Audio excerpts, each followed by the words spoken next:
Le Real Madrid est connu depuis des années pour constituer des équipes galactiques avec les meilleurs joueurs du monde.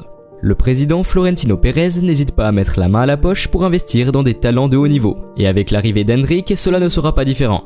Actuellement, le Real Madrid est en pleine restructuration, faisant ses adieux aux anciennes stars et recrutant de nouvelles idoles pour leurs fans. Pour améliorer la situation, un nouveau joueur a attiré l'attention du monde entier, avec des performances bien au-dessus de la moyenne depuis son arrivée. Et je parle bien sûr de Jude Bellingham. Mais bien sûr, le Real Madrid a toujours besoin d'un attaquant pur. Benzema a quitté le club et depuis son départ, le poste qui a la plus grande responsabilité de marquer des buts est vacant, en attendant l'arrivée d'un jeune homme qui pourra marquer l'histoire de ce sport. Henrique Felipe Moreira de Sousa, le jeune de 17 ans qui a été acheté par le Real Madrid il y a quelques temps, mais qui étant mineur n'a pas pu se rendre en Europe si tôt. Dans cette vidéo, nous allons analyser à quel point Henrique est bon, le garçon dont beaucoup disent qu'il sera le prochain Ronaldo phénoménal.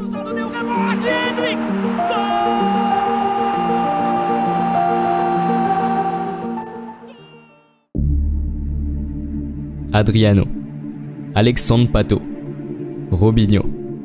Au fil des ans, de nombreux joueurs brésiliens se sont imposés comme les nouvelles promesses du football mondial. Cependant, la plupart d'entre eux ont connu un déclin rapide avant d'atteindre leur apogée, finissant par être de grandes déceptions. Nous avons vu cela se produire à de nombreuses reprises, mais cette fois-ci, avec Henrique, cela pourrait être vraiment différent.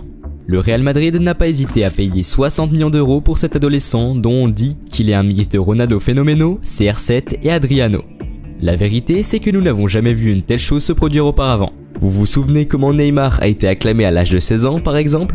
Même à l'époque, Barcelone a attendu qu'il ait 18 ans pour prendre le risque de le recruter. Nous avons également l'exemple de Kylian Mbappé qui, malgré des performances incroyables à l'adolescence, n'a pas fait l'objet d'un tel engouement. Cela s'explique par le fait que le facteur de risque est très élevé et que les clubs hésitent à investir une telle somme d'argent dans un jeune joueur qui pourrait s'avérer être un échec. Malgré tous les risques, ce qu'Henrique a montré jusqu'à présent est phénoménal, mais nous devons creuser davantage pour découvrir s'il a le potentiel pour devenir l'un des meilleurs joueurs au monde.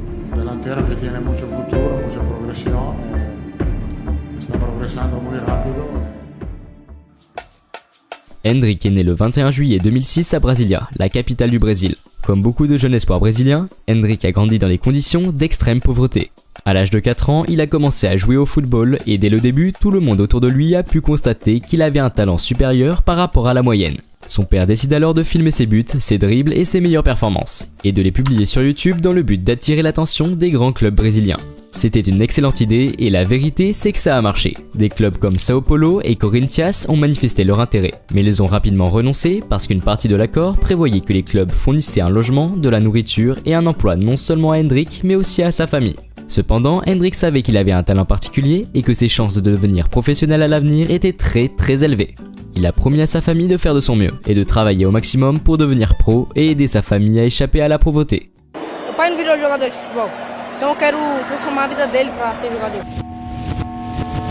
Le fait d'assumer une telle responsabilité alors qu'il n'était encore qu'un enfant a montré à quel point Henrique était concentré. Et la vérité est que malgré le refus de certains clubs, un autre géant du football brésilien a décidé de prendre le risque. Palmeiras a proposé à Henrique de rejoindre le centre de formation du club et a également offert à son père un emploi dans l'équipe de nettoyage du stade, ainsi que la possibilité de manger à la cantine avec le reste du personnel. Le déménagement à Palmeiras a été bénéfique non seulement pour Henrique, mais aussi pour son père, Douglas Sousa.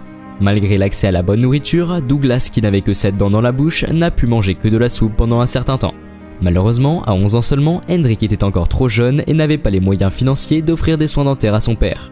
Une personne au grand cœur a décidé d'intervenir. Le gardien de but de Palmeiras, Jailson, s'est mobilisé et a pris en charge l'intégralité du coût du traitement, ce qu'Henrique et son père n'oublieront certainement jamais. Il falou, o que tá acontecendo com você, cara?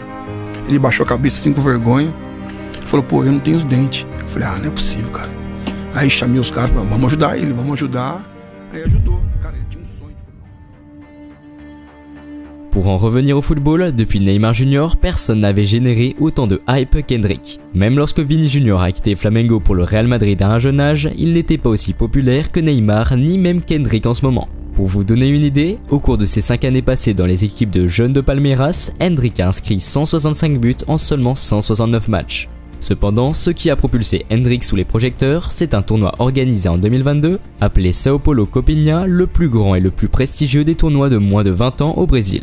Dans ce tournoi, les meilleurs clubs de jeunes du pays s'affrontent. Je peux affirmer qu'à seulement 16 ans, Henrique a l'air d'un joueur senior jouant contre des enfants, même s'il avait 4 ans de moins que la plupart des autres joueurs. Il s'est distingué de manière significative dans ce tournoi, en marquant des buts incroyables, y compris cette incroyable bicyclette.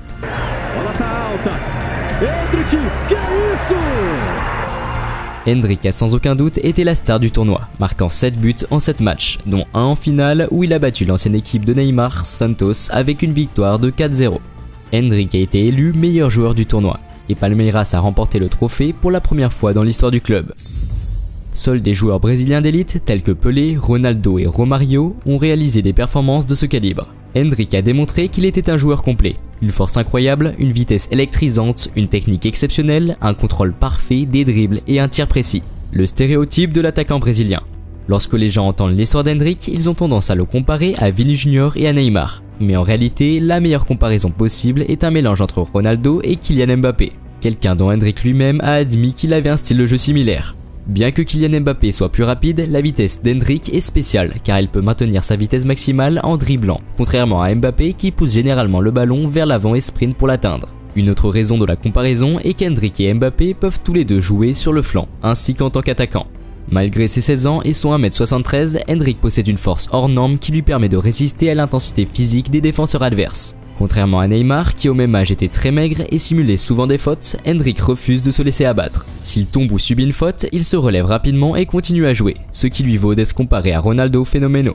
Avec toutes ces qualités, on s'attendait à ce que Palmeiras le recrute pour l'équipe senior. En octobre 2022, Endrick fait ses débuts en équipe première à seulement 16 ans, devenant ainsi le plus jeune joueur de l'histoire du club. Le même mois, il est devenu le deuxième plus jeune joueur à marquer un but en première division brésilienne contre l'Atlético Paranaense. Jouant désormais dans l'équipe principale de Palmeiras et ravissant les fans par ses talents, ce n'était qu'une question de temps avant que le plus grand club européen ne s'intéresse à lui. Croyez-le ou non, presque tous les grands clubs étaient intéressés. Liverpool, le PSG, Manchester City, Barcelone, Chelsea, tous voulaient signer le nouveau prodige brésilien. Mais c'est le Real Madrid qui a réussi à faire signer Endrick en décembre 2022, dans le cadre d'une transaction d'une valeur de 60 millions d'euros. Plusieurs facteurs ont poussé le jeune joueur à choisir le Real Madrid comme futur club. Parmi ces facteurs, citons son admiration pour Cristiano Ronaldo pendant son enfance et la présence de jeunes coéquipiers brésiliens performants au sein du club espagnol, tels que Rodrigo et Vini Junior. En raison des règles internationales, nous devons attendre juillet 2024, date à laquelle Endrick aura 18 ans, pour qu'il rejoigne le Real Madrid. En attendant, Endrick continuera à briller pour Palmeiras comme il l'a fait au fil des ans. Récemment, il a joué un rôle crucial dans la conquête du championnat brésilien, notamment après une remontée épique lors d'un match où Palmeiras était mené 3-0 à la mi-temps contre Botafogo. Endrick a marqué le premier but à la 49e minute. Que lance do garoto, que jogada, que golaço! Et à la 84e minute, il a porté le score à 3-2, redonnant espoir à son équipe. Le match s'est alors terminé sur le score de 4-3, ce qui s'est avéré crucial pour lui et son équipe pour remonter le championnat brésilien. D'origine très modeste, Endrick a grandi dans une extrême pauvreté, n'ayant souvent pas assez à manger lorsqu'il était enfant. Dès son plus jeune âge, il a su que le football était la voie à suivre pour aider non seulement lui-même, mais aussi toute sa famille. C'était la motivation dont il avait besoin. Pour beaucoup d'entre nous qui regardent cette vidéo, nous n'avons peut-être jamais su à quel point il est difficile de grandir dans une situation similaire. En particulier pour ceux qui vivent ici en France, où la majorité de la population dispose d'une bonne qualité de vie. Cependant, avec une humilité incroyable, Endrick n'a jamais abandonné, comme il l'a mentionné dans cette interview. Je me battrai toujours, je serai persévérant et j'essaierai jusqu'à la dernière minute du match. Je n'abandonne jamais, je presse les défenseurs et je suis celui qui court le plus sur le terrain. Ce genre de mentalité me rappelle Cristiano Ronaldo lui-même, qui à force de travail et de dévouement a atteint la trajectoire impressionnante que nous connaissons tous. Et vous, pensez-vous qu'Endrick deviendra l'un des plus grands joueurs brésiliens de l'histoire? Partagez votre opinion dans les commentaires. Si vous avez aimé la vidéo, n'oubliez pas de laisser un like, c'est extrêmement important, et aussi de vous abonner à la chaîne pour rester au courant des nouveautés. Si vous voulez découvrir les records de football les plus incroyables au monde, cliquez sur cette vidéo.